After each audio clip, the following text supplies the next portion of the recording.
অনেকেই সংসারের কাজকে বোঝা মনে করেন, কিন্তু আমি মনে করি এই কাজগুলোই আমাকে ব্যস্ত রাখে, ইতিবাচক রাখে এবং জীবনের প্রতি নতুন করে ভালোবাসা তৈরি করে।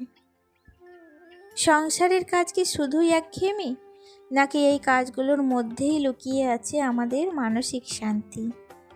আজকে বলবো কেন আমি সংসারের ছোট ছোট কাজের মধ্যেই নিজের ভালো থাকার কারণগুলো খুঁজে পাই। এই জগতের প্রত্যেকটা মানুষ আলাদা, প্রত্যেকের চিন্তাভাবনা, পছন্দ অপছন্দ এবং জীবনকে দেখার দৃষ্টিভঙ্গিও আলাদা। অনেকেই মনে করেন সংসারের কাজগুলো খুব একঘেয়েমি, প্রতিদিন একই কাজ করতে করতে তারা বিরক্তও হয়ে পড়েন।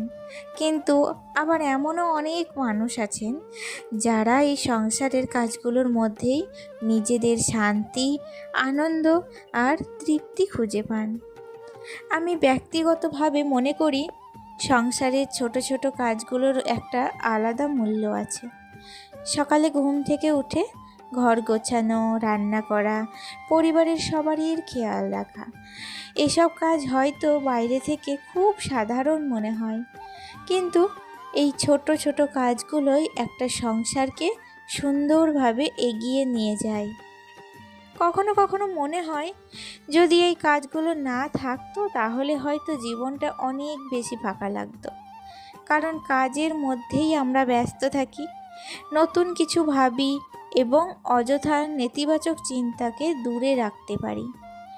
সংসারের কাজ শুধু দায়িত্ব নয়, এটা ভালোবাসা, যত্ন এবং পরিবারের প্রতি নিজের অবদান প্রকাশ করার একটা সুন্দর উপায়। তাই আমি চেষ্টা করি প্রতিটা কাজ মন দিয়ে করতে এবং সেই কাজের মধ্যেই আনন্দ খুঁজে নিতে।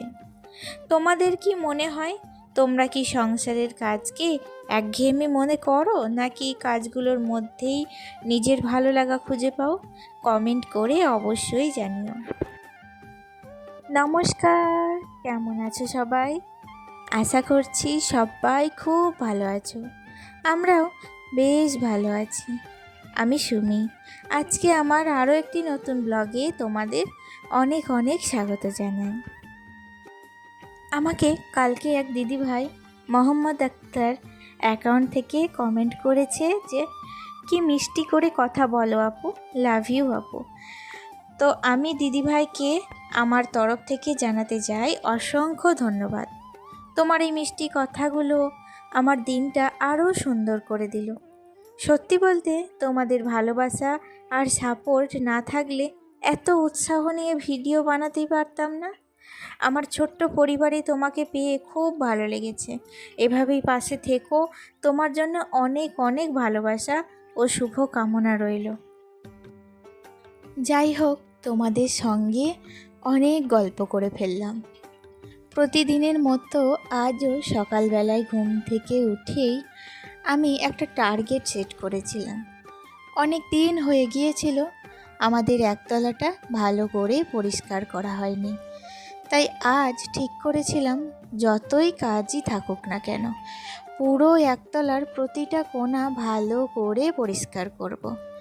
সকালের বাকি কাজগুলো শেষ করে ওপর থেকে নিচে নেমে এলাম, তারপর শুরু করলাম ঘর পরিষ্কারের কাজ। প্রথমেই প্রতিটা ঘরের দরজা, জানলা, গ্রিলগুলো ভালো করে মুছতে লাগলাম।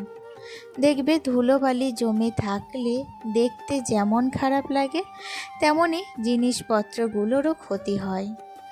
আর আমি সব সময় একটা কথা বিশ্বাস করি, যে জিনিসের যত বেশি যত্ন নেওয়া হবে সেটা তত বেশি ভালো থাকবে।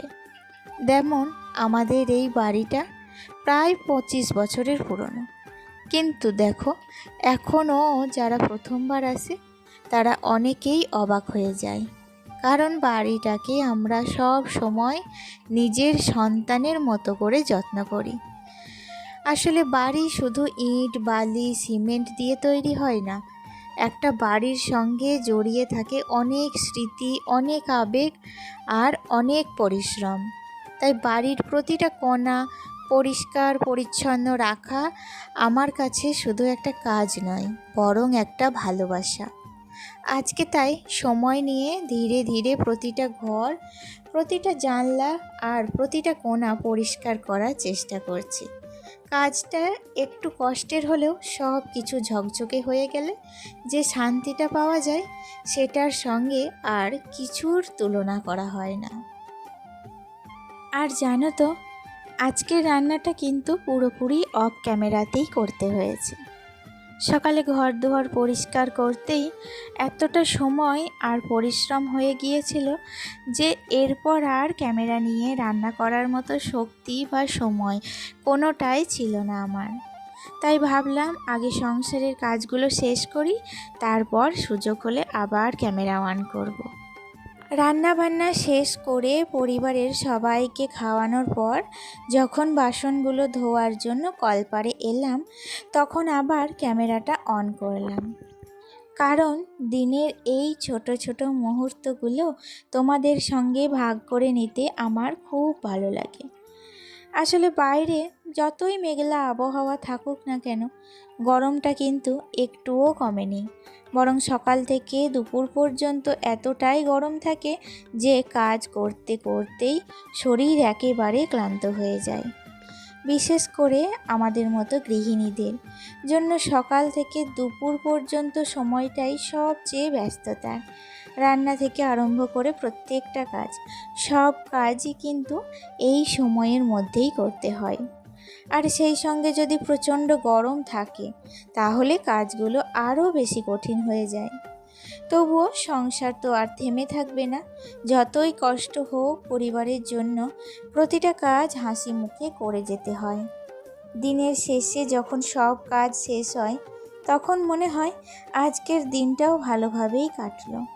সত্যি বলতে গৃহিণীদের পরিশ্রম হয়তো অনেক সময় চোখে পড়ে না, কিন্তু এই ছোট ছোট কাজগুলোর ওপরই একটা সংসারের সুন্দরভাবে চলা নির্ভর করে। আমি জানি না আমি তোমাদের সাথে যে কথাগুলো শেয়ার করছি বা যে কথাগুলো বলছি সেগুলো তোমাদের কেমন লাগছে। আসলে আমি মন থেকে যেটা বিশ্বাস করি সেটাই কিন্তু তোমাদের সাথে শেয়ার করি। জানো তো, আমি যে কথাগুলো বললাম সেগুলো কিন্তু একান্তই আমার নিজস্ব একটা অভিজ্ঞতা থেকেই আমি কথাগুলো বলছি। এদিকে দেখো, আমার কিন্তু রান্নাবান্না করার পর আবার বাড়িঘরটা ঠিক আগের মতো পরিষ্কার এবং টিপটাপ দেখা দরকার। তাই জন্য রান্নাবান্না কমপ্লিট, এদিকে ঘর বারান্দা সেগুলো ভালো করে মুছে নিয়েছি। আর এখন এসেছি উঠোনে। উঠোনটাকে ভালো করে একটু ঝাড়ু দিয়ে নেব। পাশে যে দুটো গাছ দেখছো না, ওই গাছ থেকে সর্বক্ষণ কিন্তু পাতা পড়ে আমার এই উঠোনটা নোংরা হচ্ছে। কিন্তু কি বলো তো, গাছ থাকলে এসব তো একটু সহ্য করতেই হবে, তাই না? যাই হোক, তার জন্য ভালো করে উঠোনটাকে ঝাড়ু দিয়ে নিয়েছি। আর এখন এসেছি কলপাড়ে। কলপাড়টাকে ভালো করে জল দিয়ে ধুয়ে নেব। বাসন মাজার পর আর আমার ধোয়া হয়নি, ওখানে বিভিন্ন রকম কাদা মাটি সবটাই পড়েছিল। তাই ভালো করে কলতলাটা এখন ধুয়ে নেব। যেহেতু ডাইরেক্ট কল চালিয়ে দিয়েছি, সেই জন্য ডাইরেক্ট কল চললে না কাজ করতে অনেক সুবিধা হয়। আর এদিকে কলতলাটাও ভীষণ নোংরা হয়েছে, জানো তো। কয়েকদিন থেকেই ভাবছি পরিষ্কার করব। বর্ষার কারণে হয়তো বৃষ্টি পড়ে প্রচুর শ্যাওলা জমেছে, সেগুলোকে একটা দিন সময় বের করে পরিষ্কার করতে হবে। তাই হোক, দেখো এদিকে কিন্তু সমস্ত কাজ কমপ্লিট। এখন আমি ননদের এই যে ছেলেটাকে একটু খাইয়ে দেব। আসলে যতই হোক ইচ্ছা না থাকলেও সব কিছুতে না করতে পারি না, জানো তো।